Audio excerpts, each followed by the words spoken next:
You know, the word assessment is one of the most controversial in higher education at the moment, because traditional assessment techniques have been turned on their head by AI.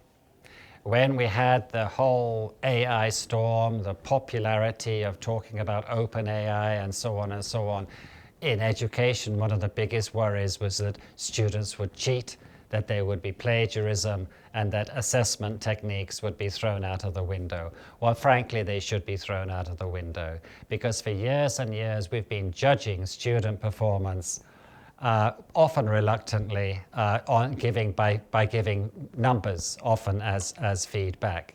Feedback is what you give to a student when they finish doing something. It often is not actually very useful compared to feed forward, which is where the student gets the ideas, the information of how to move on. So feed forward is more like looking at where are we now and where are we going. Assessment needs to change, and it needs to change now more than ever because of AI, and so we have an opportunity. So in active learning, is assessment part of the strategy? Well, yes, it is, because the most powerful forms of assessment, two very powerful forms of assessment, which you can see in meta-research in education, is number one, it's peer assessment. It's where 2 or 3, perhaps 4 students work together in a group, they accomplish a task, and then jointly they analyze how successfully they manage the task.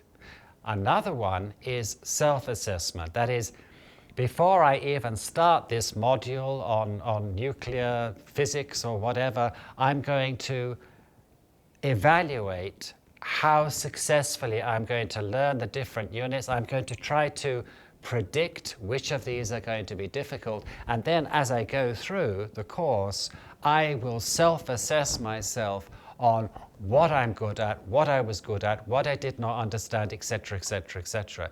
So self-assessment, peer assessment, and then professorial assessment, those three you will find very, very strongly in good active learning.